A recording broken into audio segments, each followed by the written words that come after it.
मोक्षमार्गस्य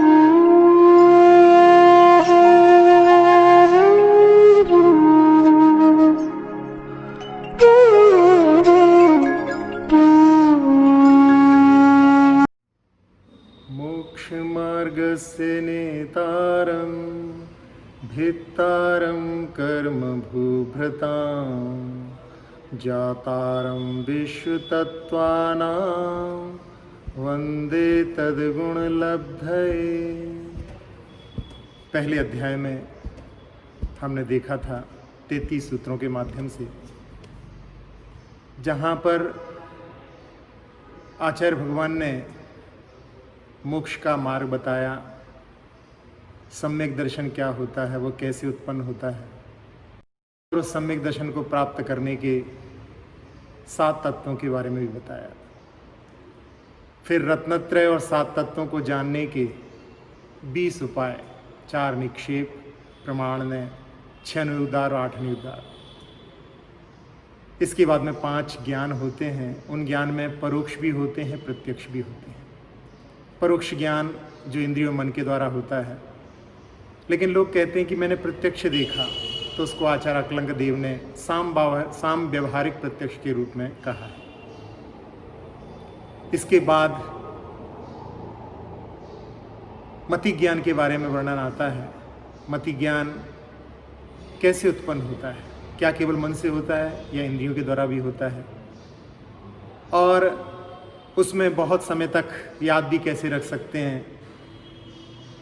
फिर कुछ ऐसे भी पदार्थ होते हैं जिनका कि केवल अपग्रह होता है, वो आँखों और मन के द्वारा नहीं होता। इसके बाद में शुद्ध ज्ञान कैसे उत्पन्न होता है, उसके कितने भेद होते हैं। क्या अवधि ज्ञान नारकियों को भी हो सकता है, तिर्यंचों को भी हो सकता है, मनुष्यों को भी हो सकता है, वो कितने प्रकार का होता है।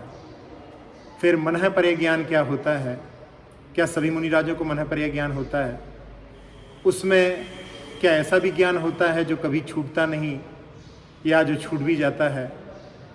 आपस में अवधि ज्ञान और मति ज्ञान और मनःपर्य ज्ञान की तुलना भी की। फिर इसके बाद में केवल ज्ञान के बारे में ना बता करके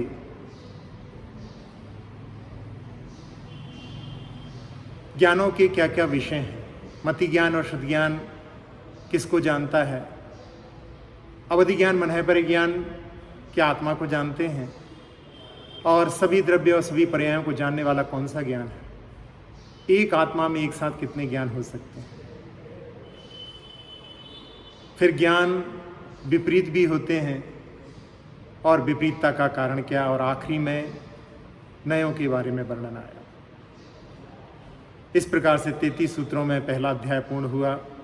उसमें कुछ बातों को, जिसमें कि जहाँ मति ज्ञान के पर्यायवाची बताए थे, वहाँ पर इत्यनर्थांतरम, इति शब्द से बुद्धि, सूक्ष्म तत्वों का तत्काल निर्णय करने वाली बुद्धि होती है। मेधा बहुत दिनों तक धारणा रखने वाली होती है। प्रज्ञा आगामी पदार्थों का विचार करने वाली होती है। और प्रतिभा, जिसमें नवीन नवीन उन्मेष निकलते रहते हैं, वो प्रतिभा कहलाती है। इसके बाद निक्षेपों की आवश्यकता क्यों। निक्षेप प्रकृति का निरूपण करने के लिए और प्रकृति का निराकरण करने के लिए होते हैं।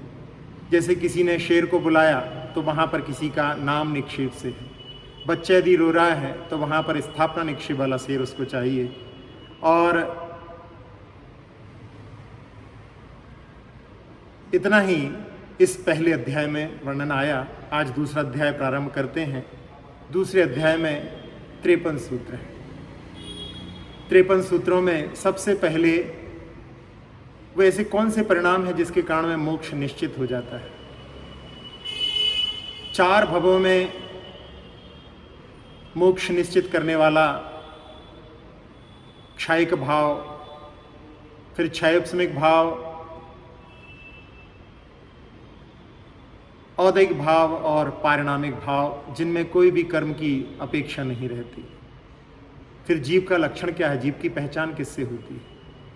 उसके कितने भेद होते हैं। फिर संसारी और मुक्त जीवों के भेद प्रभेद में त्रस स्थावर भी होते हैं और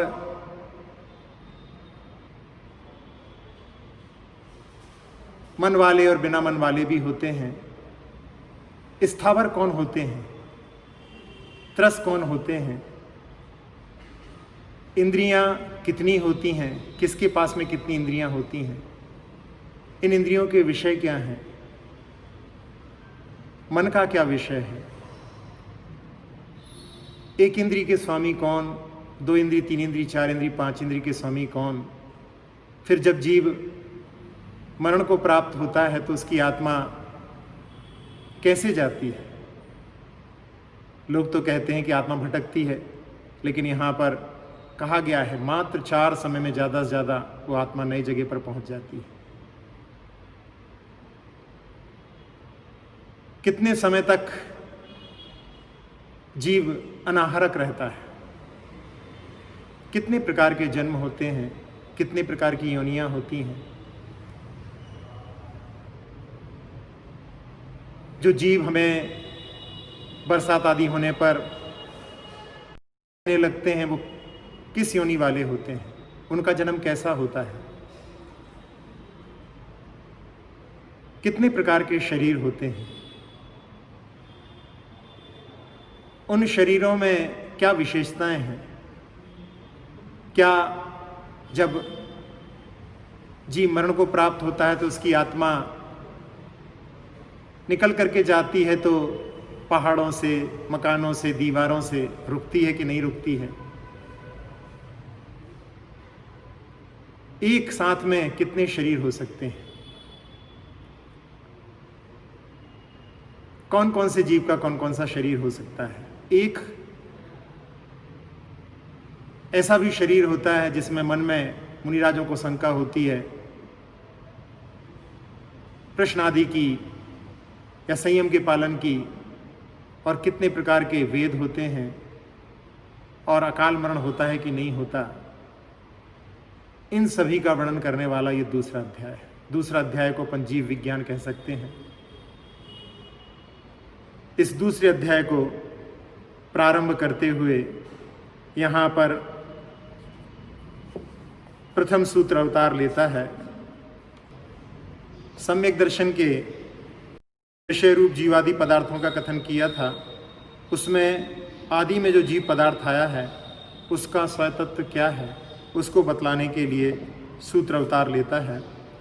औपशमिक छायिकौ भावौ मिश्रश्च जीवस्य स्वतत्व मौदैक पारिणामिकौ च।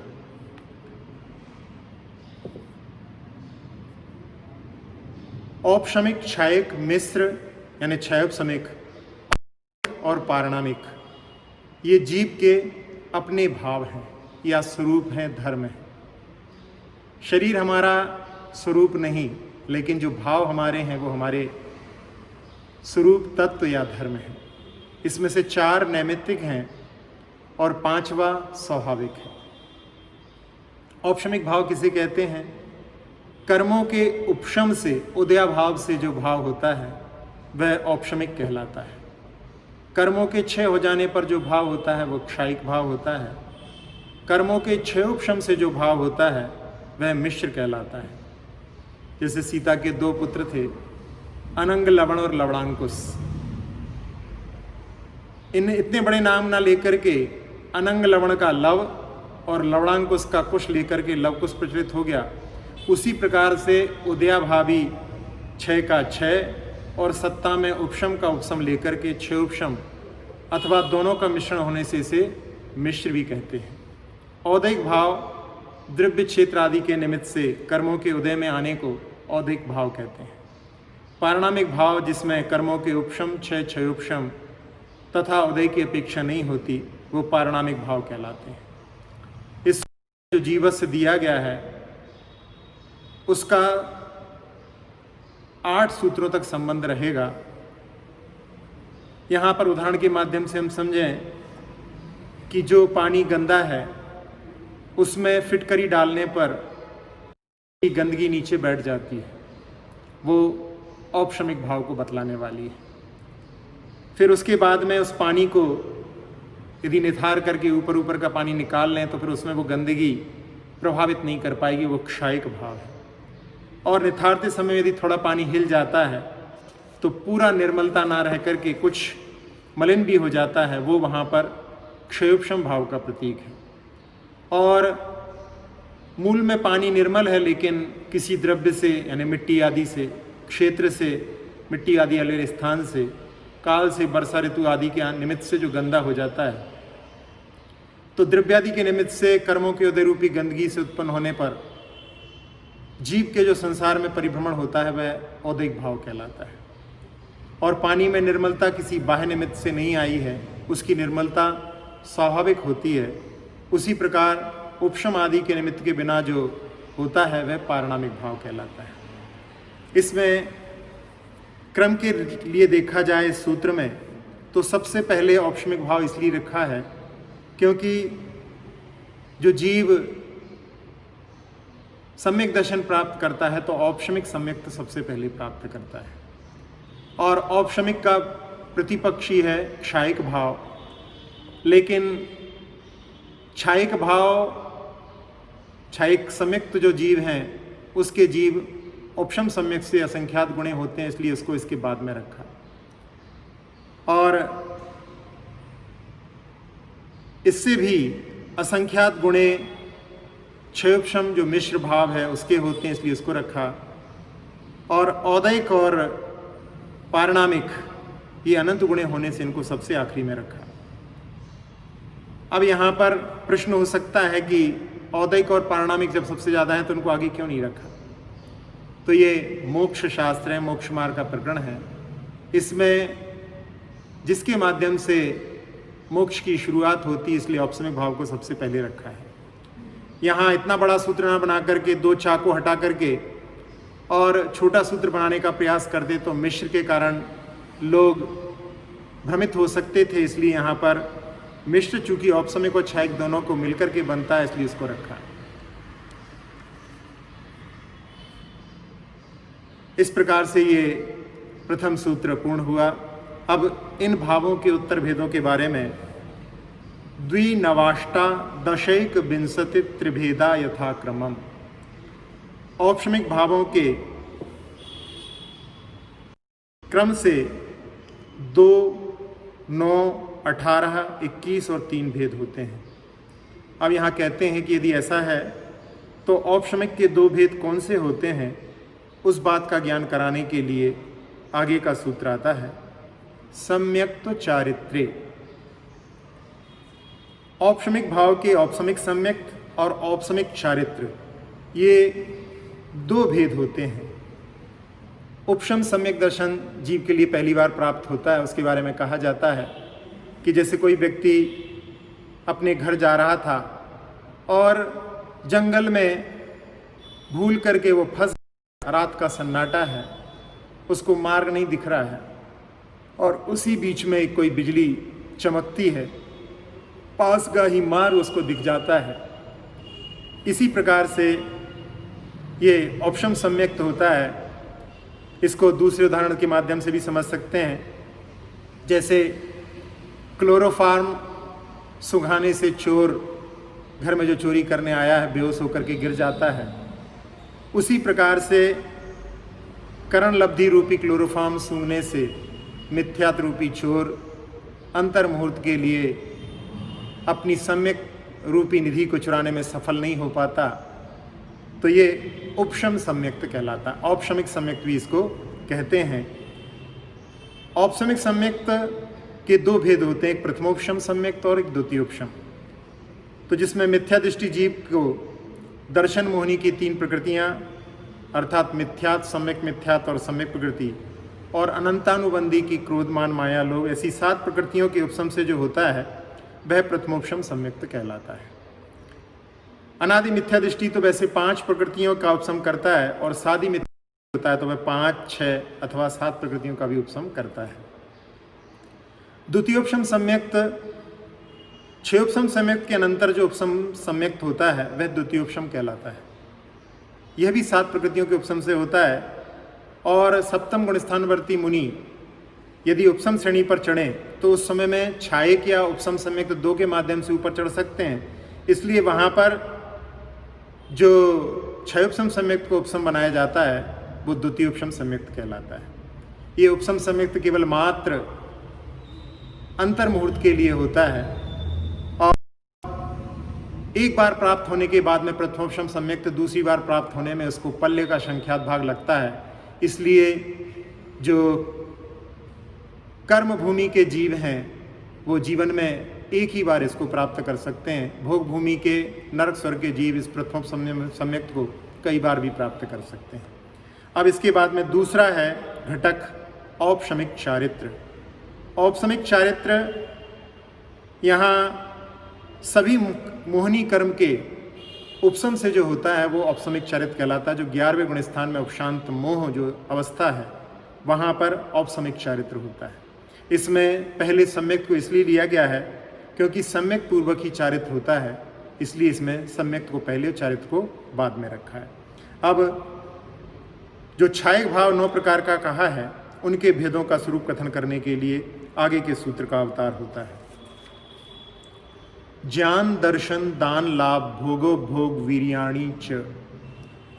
क्षयिक भाव के क्षयिक ज्ञान, क्षयिक दर्शन, क्षयिक दान, क्षयिक लाभ, क्षयिक भोग, क्षयिक उपभोग, क्षयिक वीर और चा शब्द से जो सम्यक्त और चारित्र वाला जो सूत्र है पहले वाला, उससे क्षयिक सम्यक्त और क्षयिक चारित्र ये 9 भेद होते हैं। क्षयिक ज्ञान ज्ञानावर्णी कर्म का अत्यंत क्षय हो जाने से, केवल ज्ञानावरण नहीं, सारे समस्त ज्ञानावर्णी कर्म के अत्यंत क्षय हो जाने से 3 लोक और 3 काल के सभी पदार्थों को जानने वाला जो ज्ञान होता है वह क्षयिक केवल ज्ञान है। क्षयिक दर्शन दर्शनावर्णी कर्म के अत्यंत क्षय हो जाने से 3 लोक और 3 काल के सभी पदार्थों का सत्तावलोकन करने वाला क्षयिक केवल दर्शन है। क्षयिक दान दानांतराय कर्म के अत्यंत क्षय से भगवान का 3 लोक के सभी प्राणियों को हितकारक उपदेश होता है, वही क्षयिक अवैदान रूप क्षयिक दान है। क्षयिक लाभ लाभांतराय कर्म के अत्यंत क्षय होने से कुछ कर्म एक पूर्व कोटि वर्ष तक ऐसी बरगणाओं को ग्रहण करना जिससे बिना भोजन के भी शरीर की यथावत स्थिति बनी रहती है, वह केवलियों का क्षयिक लाभ है। क्षयिक भोग भोगांतराय कर्म के अत्यंत क्षय से सामान्य जीवों को नहीं मिलने वाली पुष्प वृष्टि, गंधोदक वृष्टि, सुगंधित शीतल वायु, विहार के समय कमल रचना आदि शातिशय भोगों की प्राप्ति क्षयिक भोग है। क्षयिक उपभोग उपभोगांतराय कर्म के अत्यंत क्षय से सामान्य जीवों को नहीं मिलने वाले 3 छत्र, चामर, सिंहासन आदि शातिशय उपभोग की सामग्रियों का मिलना क्षयिक उपभोग है। क्षयिक वीर संसार के अनंतानंत पदार्थों को अनंत काल तक जानते रहने पर भी खेद, परिश्रम, थकान नहीं होना, ये क्षयिक वीर है। क्षयिक सम्यक्त प्रतिपक्षी मोहनी कर्म की 7 प्रकृतियों के अत्यंत क्षय से जो श्रद्धा उत्पन्न होती है वह क्षयिक सम्यक्त है। क्षयिक चारित्र मोहनी कर्म का अत्यंत क्षय हो जाने से उत्पन्न हुआ निर्मल चारित्र ही क्षयिक चारित्र है, जो 12वें गुणस्थान में जिसको यथाख्यात चारित्र के नाम से भी जाना जाता है। ये लब्धियां मुख्य रूप से तीर्थंकरों की होती हैं। क्षयिक सम्यक्त कर्म भूमियां मनुष्य के तीर्थंकर केवली शुद्ध केवली के पादमूल में ही प्रारंभ होता है, निष्ठापन 4 गतियों में कर सकता है। क्षयिक सम्यक दृष्टि उसी भव से या तीसरे भव से मोक्ष चला जाता है। यदि बद्धायुष्क हो तो भोग भूमि संबंधी भव अधिक होने से 4थे भव में नियम से मोक्ष को प्राप्त होता है। इसके बाद जो 18 प्रकार का क्षयोपशमिक भाव कहा है उसके भेदों का कथन करने के लिए अगले सूत्र का अवतार होता है। ज्ञाना ज्ञान दर्शन लब्ध्यस चतुस्त्री पंच भेदा सम्यक्त चारित्र संयमा संयमाश्च। क्षयोपशमिक भाव के 4 ज्ञान, 3 अज्ञान, 3 दर्शन, 5 लब्धियां, क्षयोपशम सम्यक्त, क्षयोपशमिक चारित्र और संयमा संयम, इस प्रकार से 18 भेद होते हैं। क्षैप्समिक जहाँ गुणों का अंश प्रकट होता है उसे क्षैप्समिक कहते हैं। क्षैप्समिक ज्ञान ज्ञानावरण कर्म के क्षयोपशम से जो ज्ञान होता है वह क्षैप्समिक ज्ञान है। मति ज्ञान, शुद्ध ज्ञान, अवधि ज्ञान और मनःप्रिय ज्ञान। अज्ञान मिथ्यात्व के उदय से जो क्षैप्समिक ज्ञान होता है वह क्षैप्समिक अज्ञान कहलाता है। इसके 3 भेद होते हैं, कुमति ज्ञान, कुशुद्ध ज्ञान और विभंग ज्ञान। दर्शन दर्शनावरण कर्म के क्षयोपशम से जो सामान्य अवलोकन होता है वह दर्शन है। इसके 3 भेद हैं, चक्षु दर्शन, अचक्षु दर्शन और अवधि दर्शन। चक्षु दर्शन जहाँ पर चक्षु दर्शनावरण कर्म के क्षयोपशम से चक्षु इंद्रिय से होने वाले ज्ञान के पहले पदार्थ का जो सामान्य प्रतिभास होता है वह चक्षु दर्शन कहलाता है। अचक्षु दर्शन में अन्य इंद्रियों और मन के द्वारा होने वाले ज्ञान के पूर्व में जो पदार्थों का सामान्य प्रतिभास होता है वह अचक्षु दर्शन कहलाता है। और अवधि दर्शनावरण कर्म के क्षयोपशम से अवधि ज्ञान के पूर्व होने वाला सामान्य प्रतिभास को अवधि दर्शन कहते हैं। लब्धियाँ सर्वघाती स्पर्धकों का क्षयोपशम होने पर और देशघाती स्पर्धकों के उदय का सद्भाव होने से दानांतर आदि लब्धियाँ होती हैं। इनके दान, लाभ, भोग, उपभोग और वीर्य से 5 भेद होते हैं। सम्यक्त अनंतानुबंधी क्रोधमान, माया, लोभ, मिथ्यात्व और सम्यक मिथ्यात्व, इन 6 प्रकृतियों के उदयाभावी 6 और उपशम से तथा सम्यक प्रकृति के उदय से जो सम्यक्त होता है वह क्षयोपशमिक या वेदक कहलाता है। चारित्र अनंतानुबंधी अप्रत्याख्यान और प्रत्याख्यान वर्ण रूप 12 कसायों के उदयाभावी 6 और सदअवस्था रूपी उपशम से तथा 4 संजलनों में से किसी एक देशघाती प्रकृति के उदय से और 9 कसायों का यथासंभव उदय होने पर क्षयोपशमिक चारित्र होता है। संयमा संयम अनंतानुबंधी और अप्रत्याख्यान रूप 8 कसायों का उदयाभावी 6 और सदअवस्था रूप उपशम से तथा प्रत्याख्यानावरण कसाय का उदय एवं संजलन कसाय के देशघाती स्पर्धक और यथासंभव 9 कसाय के उदय होने पर विरत अविरत परिणाम उत्पन्न करने वाला क्षयोपशमिक संयमा संयम होता है। चा शब्द से यहाँ पर संगित्व और सम्यक मिथ्यात्व भी मिश्र भाव है, ऐसा जानना चाहिए। इस प्रकार से 18 भेद हुए। अब जो 21 प्रकार का औदैहिक भाव है उसके भेदों का कथन करने के लिए सूत्र का अवतार होता है। गति, कषाय, लिंग, मिथ्या दर्शना, ज्ञाना, संहिता, सिद्ध, लेश्यास, चतुस्त्रयी कैक षड्भेदा। औदैहिक भाव के 4 गति, 4 कषाय, 3 लिंग, 1 मिथ्या दर्शन, 1 अज्ञान, 1 असंयत, 1 असिद्धत्व, 6 लेश्याएँ, ये 21 भेद होते हैं। ये सभी कर्म के उदय से ये भाव होते हैं, इसलिए इनको औदैहिक कहा जाता है।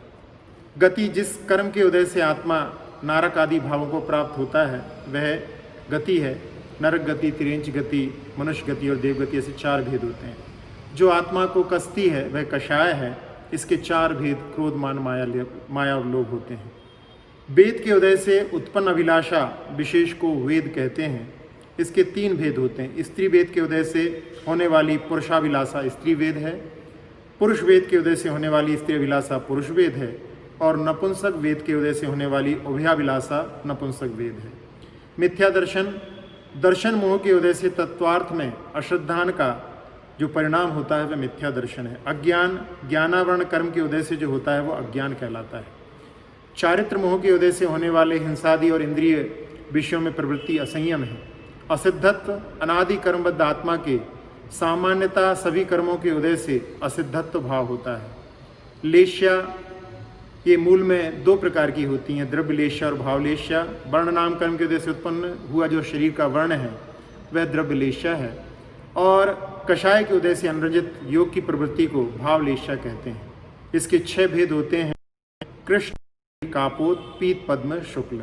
आप लोगों ने लेश्या वृक्ष देखा होगा जिसमें जामुन के वृक्ष के पास में 6 प्रकार के लोग खड़े हैं। एक जो पूरे पेड़ को ही काटने वाला है, एक जो बड़ी बड़ी डाल को काटने वाला है, एक गुच्छों को तोड़ने वाला है, एक पके फलों को तोड़ने वाला है, एक कच्चे पके फलों को तोड़ने वाला है और एक गिरे हुए फलों से भी काम चलाने वाला है। तो ये लेश्याओं की तरतमता कषायों की परिणमन से होती है।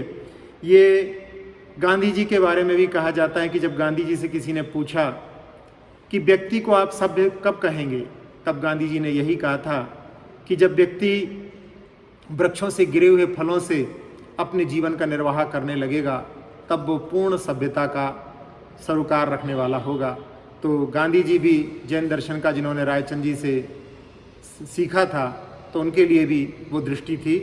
अब इसके बाद में क्षयोपशमिक जो भाव में अज्ञान है और औदैहिक भाव के अज्ञान में क्या अंतर है, इस पर अपन ध्यान दें तो मिथ्या दर्शन के उदय से क्षयोपशमिक मति ज्ञानादि अज्ञान कहलाते हैं, किंतु औदैहिक भाव के अज्ञान में जितना ज्ञान नहीं रहता वह अज्ञान है।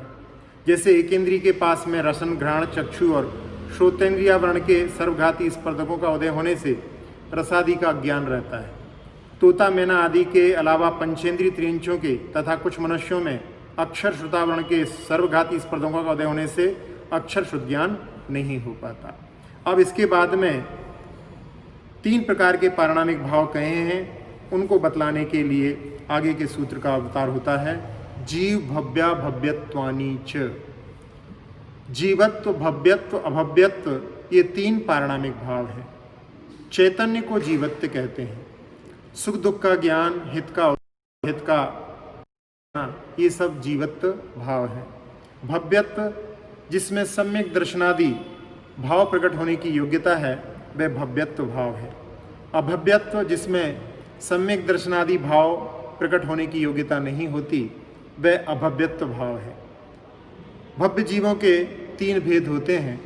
आसन्न भव 14वें गुणस्थान का मोक्षगामी निकट भव्य जीव आसन्न भव्य है। दूर भव्य जो जीव आगे जाकर के मोक्ष को प्राप्त करेंगे वे दूर भव्य कहलाते हैं।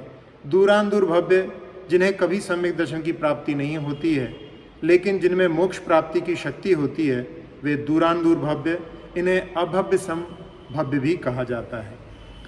यहाँ पर चा से अस्तित्व, वस्तुत्व और सामान्य भावों का भी ग्रहण करना चाहिए। इसमें जीवत्व असाधारण भाव है क्योंकि भव्यत्व भी समाप्त हो जाता है। जीवत्व अन्य द्रव्यों में नहीं होने से भी असाधारण है। भव्य कौन होते हैं इसके बारे में पद्मनंदी पंचविंशतिका में कहा है तत्प्रति पीति चित्तेन एन वार्तापि ही श्रुता निश्चयम स भवेद भव्यो भावी निर्वाण भाजनम। उस आत्म तेज के प्रति मन में प्रेम को धारण करके उसकी वार्ता भी जो सुनता है वह निश्चय से भव्य है। अब इसके बाद में यहाँ इन 5 भावों के बारे में वर्णन आया तो कोई प्रश्न करता है कि आत्मा तो अमूर्तिक है, उसका कर्मों से बंधन कैसे हो सकता है। तो कहते हैं कि ये अनेकांत है, इसके प्रति कथनचित मूर्तिक है और कथनचित अमूर्तिक है। बंध की अपेक्षा से अभेद है और लक्षण की अपेक्षा से कर्म और आत्मा में भेद जाना जाता है। तो फिर यहाँ पर कहते हैं कि कहिए वे लक्षण जिसके द्वारा भिन्नता जानी जाती है, उसके लिए यहाँ पर सूत्र का अवतार होता है उपयोगो लक्षणम। जीव का लक्षण उपयोग है। चैतन्य के अनुविधायी परिणाम को अर्थात जो चैतन्य को छोड़कर अन्यत्र नहीं रहता वह परिणाम उपयोग कहलाता है। इससे यह घट है, यह पट है, इस प्रकार अर्थग्रहण रूप से प्रवृत्ति होती है। लक्षण जो होता है मिली हुई अनेक वस्तुओं में किसी एक वस्तु को जिस विशेष गुणधर्म से अलग किया जाता है वह उस वस्तु का लक्षण। जैसे अनेक पदार्थों से बनी हुई ठंडाई, उसमें मीठापन शक्कर का है, तीखापन काली मिर्च का है और सफ़ेदपना खसखस का है। इस प्रकार से यहाँ पर ये दृष्टांत के माध्यम से समझ सकते हैं। जो लक्षण होता है वो आत्मभूत और अनात्मभूत के भेद से 2 प्रकार का होता है।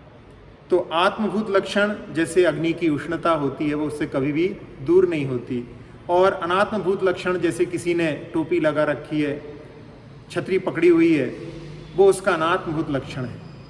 तो लक्षण आत्मभूत लक्षण से ही उसकी पहचान होती है। तो ज्ञान और दर्शन जीव के जो उपयोग हैं वो हमेशा रहते हैं। यहाँ पर एक को नहीं लिया क्योंकि उसमें परिवर्तन होता रहता है, ज्ञानोपयोग और दर्शनोपयोग, लेकिन एक उपयोग तो अवश्य रहेगा, इसलिए यहाँ पर उपयोग को लक्षण लिया है।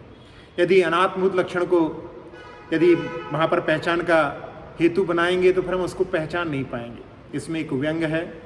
एक बार एक व्यक्ति किसी दुकान पर सामान लेकर के आया, पैसे खुले ना होने के कारण में उसने कहा कल ले जाना।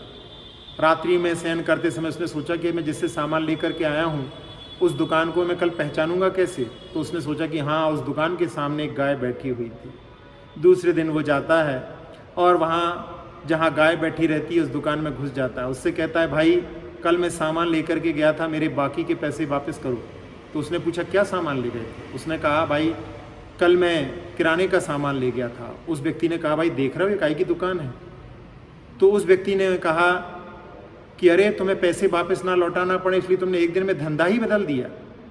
यदि इस प्रकार से हम अनात्मभूत लक्षण से पहचान बनाएंगे तो हम कभी भी उस लक्ष्य को प्राप्त नहीं कर पाएंगे। हम अपने आप की पहचान यदि अपनी ऊंचाई से, अपने रंग से, अपनी पढ़ाई से यदि बनाएंगे, कुछ दिनों के बाद में जब स्थान से स्थानांतर, देह से देहांतर होंगे तो फिर अपनी पहचान नहीं कर पाएंगे। इसलिए अपने ज्ञान और दर्शन यही अपनी निधि है, उससे अपनी पहचान होती है।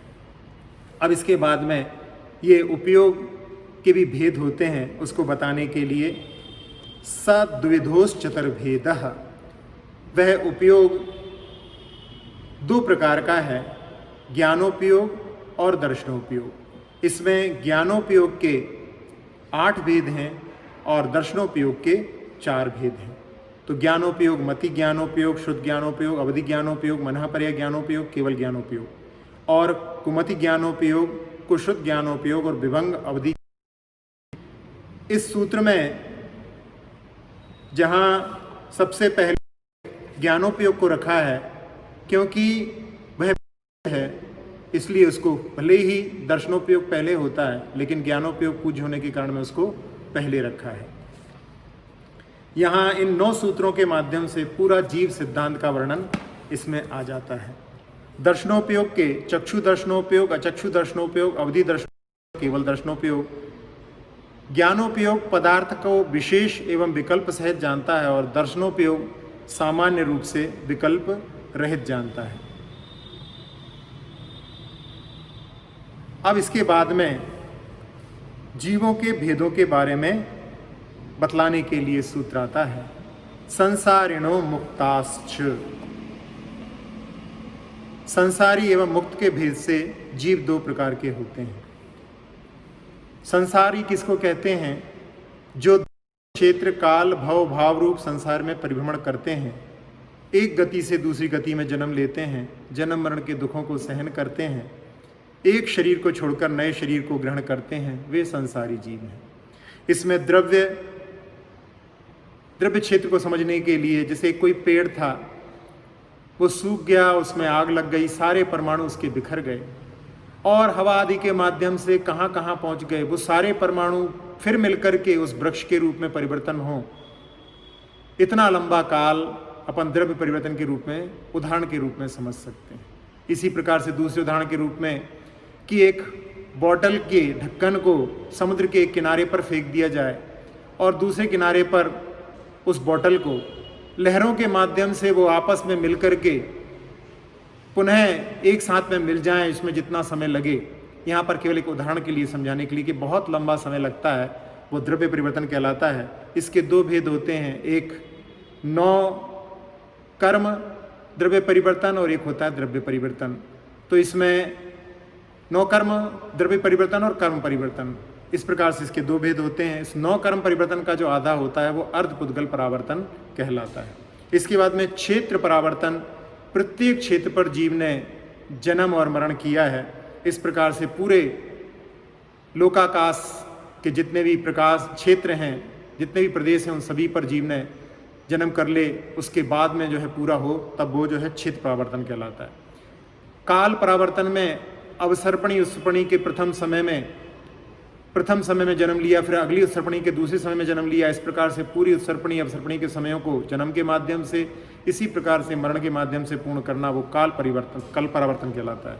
भव परावर्तन में प्रत्येक भव को प्राप्त किया, नवग्रह वेग तक, सारे त्रिंचों में, मनुष्यों में, नरकों में, देवों में, इन पर्यायों को प्राप्त किया, वो भव परावर्तन कहलाता है। और भाव परावर्तन जिसमें मिथ्यात्व आदि के भाव के माध्यम से द्रव्य, प्रकृति, प्रदेश, स्थिति और अनुभाग के सभी भावों को प्राप्त करना, वो भाव परावर्तन कहलाता है। ये आगे आगे विस्तृत रूप होते जाते हैं।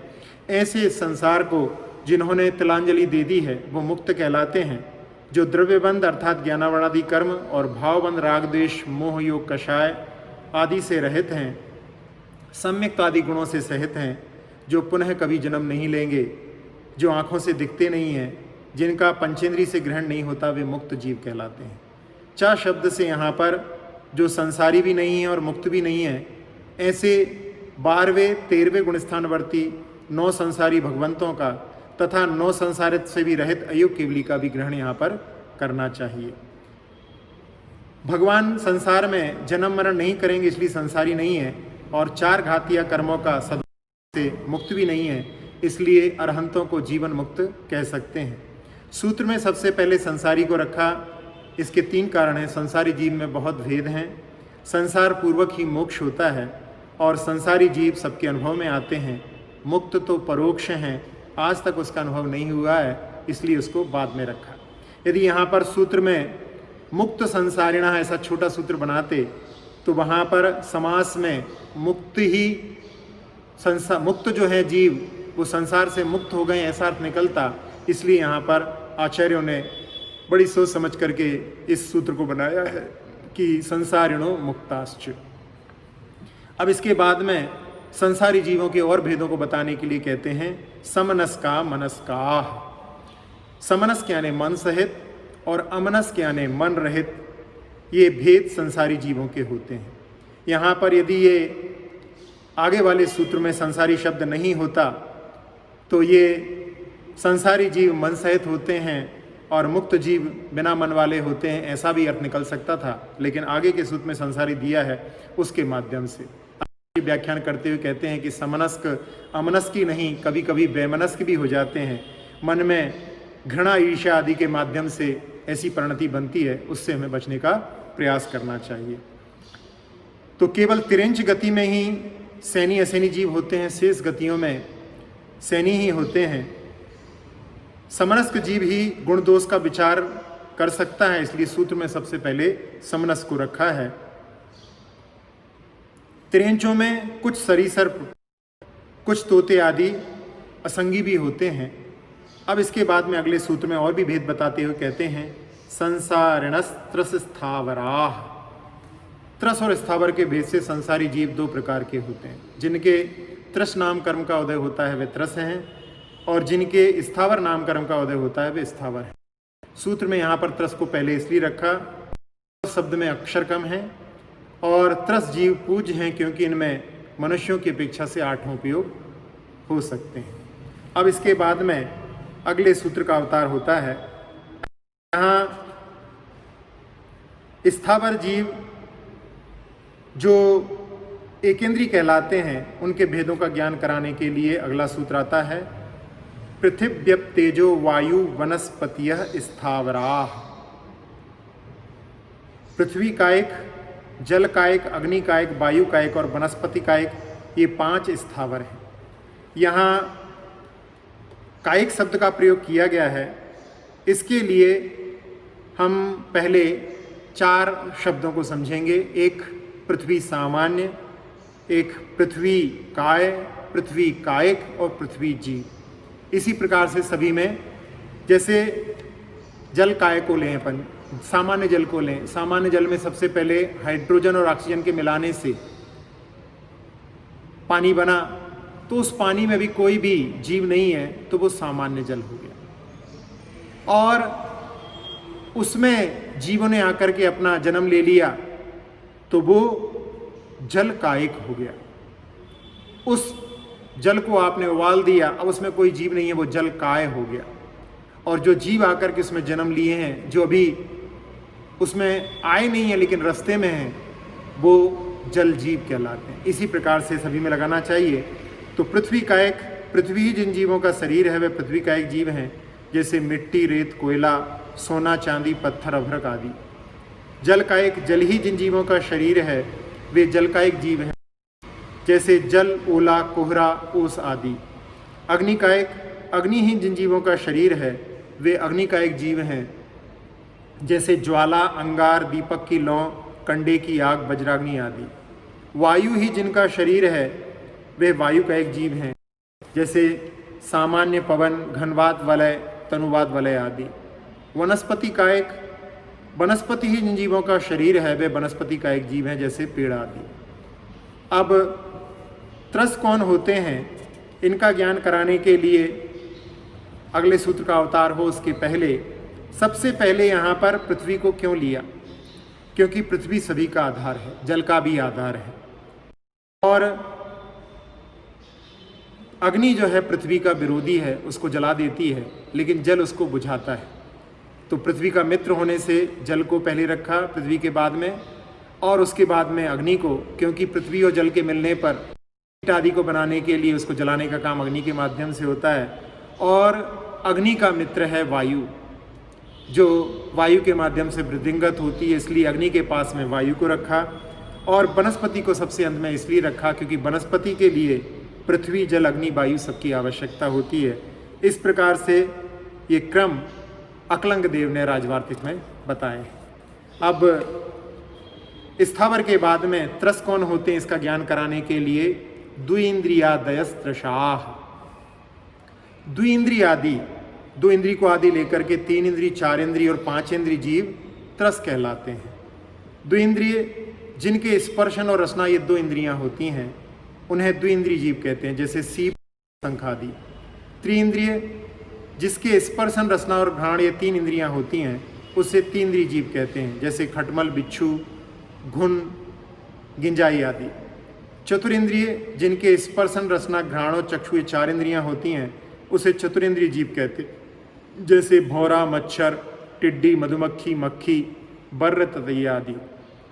पंचेंद्रिय जिनके स्पर्शन, रसना, घ्राण, चक्षु और कर्ण ये 5 इंद्रियां होती हैं उसे पंचेंद्रिय जीव कहते हैं, जैसे मनुष्य, सर्प, हाथी, घोड़ा, तोता आदि। अब इन इंद्रियों की संख्या बतलाने के लिए सूत्र कहते हैं पंचेंद्रियाणि। इंद्रियां 5 होती हैं। अब इन 5 इंद्रियों के अंतर्भेदों को दिखलाने के लिए सूत्र कहते हैं द्विविधानि। ये प्रत्येक इंद्रियां 2-2 प्रकार की होती हैं, द्रव्येंद्रिय और भावेंद्रिय। अब द्रव्येंद्रियों के स्वरूप का ज्ञान कराने के लिए सूत्र कहते हैं निर्वृत्त्युपकरणे द्रव्येंद्रियम। निवृत्ति और उपकरण को द्रव्येंद्रिय कहते हैं। निवृत्ति आत्म प्रदेशों की रचना विशेष को निवृत्ति कहते हैं। उपकरण जो निर्वृत्ति का उपकार या रक्षा करता है वह उपकरण कहलाता है। निवृत्ति और उपकरण के 2-2 भेद होते हैं, बाह्य निवृत्ति और अभ्यंतर निवृत्ति, बाह्य उपकरण और अभ्यंतर उपकरण। बाह्य निवृत्ति इंद्रियों के आकार रूप पुद्गल की रचना विशेष को बाह्य निवृत्ति कहते हैं, और आभ्यंतर निवृत्ति आत्म प्रदेशों का इंद्रिय के आकार में जो रचना होती है वो आभ्यंतर निवृत्ति कहलाती है। बाह्य उपकरण नेत्रेंद्रिय के पलक की तरह जो निवृत्ति का उपकार करे वह बाह्य उपकरण है, और आभ्यंतर उपकरण में नेत्रेंद्रिय में कृष्ण शुक्ल मंडल की तरह सभी इंद्रियों में जो निवृत्ति का उपकार करे वह आभ्यंतर उपकरण है। आप इसको उदाहरण के माध्यम से समझ सकते हैं। जब मकान बनवाते हैं तो उस समय में दीवार में जहाँ पर खिड़की निकालना हो उतना स्थान छोड़ दिया जाता है। उसी प्रकार से जहाँ पर आँख का निर्माण होना है वहाँ पर आत्मा के प्रदेश उस प्रकार से रचना होती है, वो आभ्यंतर निवृत्ति कहलाती है। एवं बाद में खिड़की को फिट कर देने पर वहाँ पर जो है बाह्य निवृत्ति हो गई। उस खिड़की में रंग करना जिससे खिड़की सुरक्षित रहे वह आभ्यंतर उपकरण हो गया, और खिड़की के बाहर पर्दे आदि लगाना ये बाह्य उपकरण हो गए। अब भावेंद्रियों का कथन करने के लिए अगले सूत्र का अवतार होता है लब्ध्युपयोगौ भावेंद्रियम। लब्धि और उपयोग को भावेंद्रिय कहते हैं। मति ज्ञानावरण कर्म के क्षोभम विशेष को लब्धि कहते हैं। पदार्थों को ग्रहण करने की जो शक्ति होती है वह लब्धि कहलाती है, और उपयोग क्षोभम से युक्त आत्मा के पदार्थों को जानने रूप क्रिया होना उपयोग कहलाता है। यहाँ ज्ञानोपयोग को ही लिया गया है, दर्शनोपयोग को नहीं लिया गया है। अब क्या सभी जीवों के द्रव्येंद्रियां और भावेंद्रियां दोनों होती हैं? ऐसा नहीं है। विग्रह गति में भावेंद्रियां होती हैं, द्रव्येंद्रियां नहीं होती। केवली भगवान के द्रव्येंद्रियां होती हैं, भावेंद्रियां नहीं होती। आप और हमारे पर्याप्त जीवों के द्रव्येंद्रियां भी होती हैं और भावेंद्रियां भी होती हैं, और सिद्ध भगवान के ना द्रव्येंद्रियां होती हैं और ना भावेंद्रियां होती हैं। अब इसके बाद में जिन इंद्रियों के बारे में 5 इंद्रियों को बताया था, उन 5 इंद्रियों के नाम के बारे में सूत्र आता है।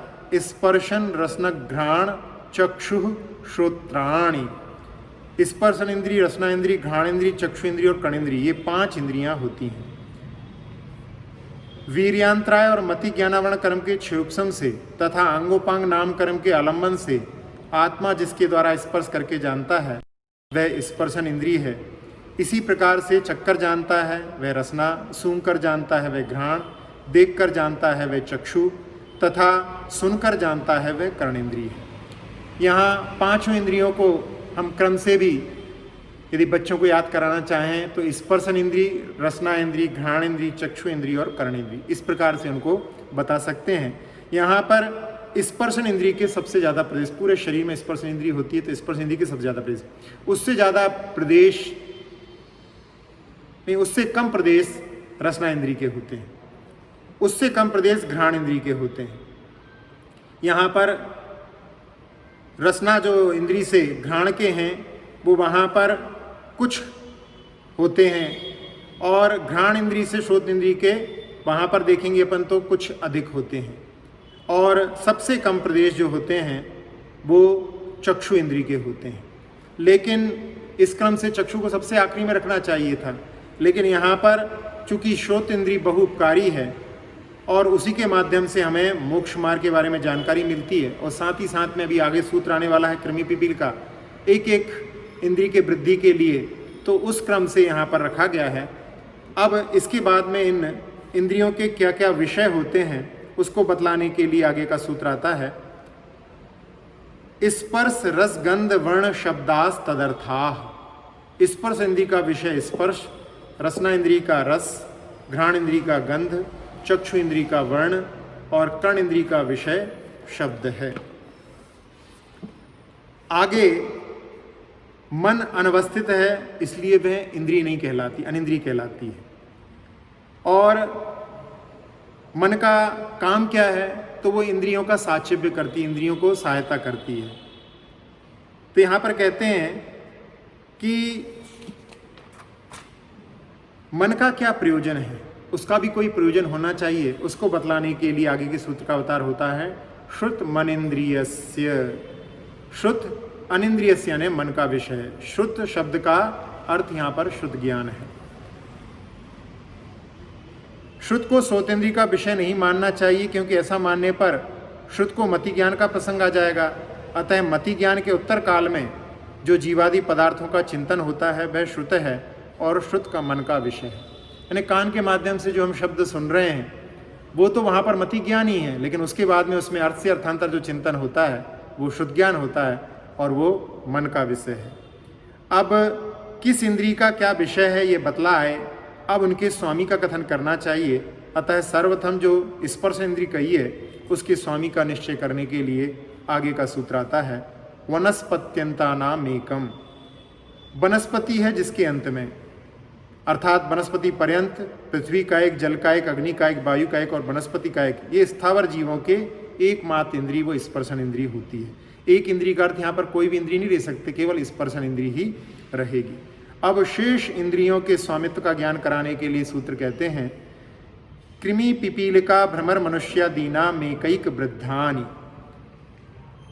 कृमि यानी लठ, पिपीलिका चींटी, भ्रमर आदि और मनुष्य आदि के क्रमशः एक एक इंद्रियां बढ़ती जाती हैं। अर्थात कृमि आदि की स्पर्शन और रसना 2 इंद्रिय हो जाती हैं, चींटी आदि की घ्राण मिलाकर के 3 इंद्रियां हो जाती हैं, भ्रमर की चक्षु और मिला दें उसमें तो 4 इंद्रियां हो जाती हैं, मनुष्य की स्पर्शन रसन घ्राण चक्षु और कर्ण ऐसी 5 इंद्रियां होती हैं। संसारी जीव समनस्क और अमनस्क की बताए थे, किंतु समनस्क किसे कहते हैं इसका ज्ञान कराने के लिए अगला सूत्र आता है संजनः समनस्काः। मन सहित जीव संगी कहलाते हैं। संगी उसे कहते हैं जिसमें संज्ञा पाई जाती है। वे संज्ञा शिक्षा, क्रिया, आलाप और उपदेश आदि ग्रहण। जो जीव प्रवृत्ति करने के पहले कर्तव्य अकर्तव्य का विचार करें तत्व और अतत्व का स्वरूप समझ सकें और उसको जो नाम रखा गया उस नाम के द्वारा बुलाए जाने पर आ सकें अथवा उत्तर दे सकें, उसे समनस्क या संगी कहते हैं। शिक्षा किसे कहते हैं? हित का ग्रहण और हित का त्याग जिसकी शिक्षा है। आलाप श्लोक आदि का पाठ आलाप है। क्रिया इच्छानुसार हाथ पांव आदि का चलाना क्रिया है। उपदेश चमड़े की पेटी आदि के द्वारा हिंसादि करने की प्रेरणा देना उपदेश है। विशेष यहाँ पर यह है कि तंदुल मत्स्य जैसी छोटी अफगाना वाला भी संगी है, क्योंकि वह पापात्मक विचार करके और सातवें नरक में जा सकता है। गाय भैंस हाथी घोड़ा आदि भी संगी होते हैं, क्योंकि बुलाने पर आ जाते हैं। उपदेश देने पर उसे समझते हैं, तभी तो लगाम खींचने पर वह रुक जाता है और जल्दी चलाना हो मोड़ना हो, इस प्रकार से उसको लगाम के माध्यम से समझ में आ जाता है। और डंडे आदि के माध्यम से भी वो संकेत समझ करके योग क्रियाएं करते हैं। जीव जब मर करके एक जगह से दूसरी जगह जाता है, उसके बारे में अपन बाद में चर्चा करेंगे। आज अपन ने जिन सूत्रों को समझा है उन सूत्रों के बारे में देखें तो सबसे पहले 5 भावों का सूत्र आया, उनके उत्तर भेदों का सूत्र आया। फिर इसके बाद में जो औपशम भाव हैं उसके 2 भेद, क्षायक के 9 भेद, क्षयोपशम के 18 भेद, औदयिक के 21 भेद और पारणामिक के 3 भेद। फिर जीव का लक्षण, उसके भेदों का वर्णन करा। फिर उसके बाद में संसारी और मुक्त के भेद से जीवों के भेद, समनस्क अमनस्क के भेद से, त्रस स्थावर के भेद से। फिर स्थावर कौन होते हैं और त्रस कौन होते हैं। 5 इंद्रियां होती हैं, वह 2 प्रकार की होती हैं, उसमें द्रव्येंद्रिय और भावेंद्रिय का वर्णन आया। इसके बाद में 5 इंद्रियों के नाम, उनके विषय क्या हैं और मन का क्या विषय है। इसके बाद में 1 इंद्रिय के स्वामी कौन हैं। फिर इसके बाद में 2 इंद्रिय आदि से लेकर के 5 इंद्रिय के स्वामी कौन हैं और संगी कौन होते हैं, इसको बताने के लिए सूत्र आया। इस प्रकार से इतने सूत्रों पर अपन ने विचार किया। यहीं विराम लेते हैं। अक्षर पद मात्रा से दूषित वचन अगर ममहीन रहे और प्रमाद कषाय के वश में सम्यक अर्थ विलीन किए, जिन वाणी माता मेरी उन सब त्रुटियों को क्षमा करें, दें आशीष शीघ्र हम सबको केवल लब्धि रमा मिले। प्राप्त हमें हो बोधि समाधि परिणामों की शुद्धि हो, निज आत्म उपलब्ध हमें हो शाश्वत सुख की सिद्धि हो। चिंतित वस्तु दात्री माता चिंतामणि उपमा भाति, करूं वंदना पूर्ण विनय से चरण रखूं मैं ये पाती। कर जिन वाणी स्तुति तन की ममता टार, महामंत्र का जाप अब सभी जपें नब बार।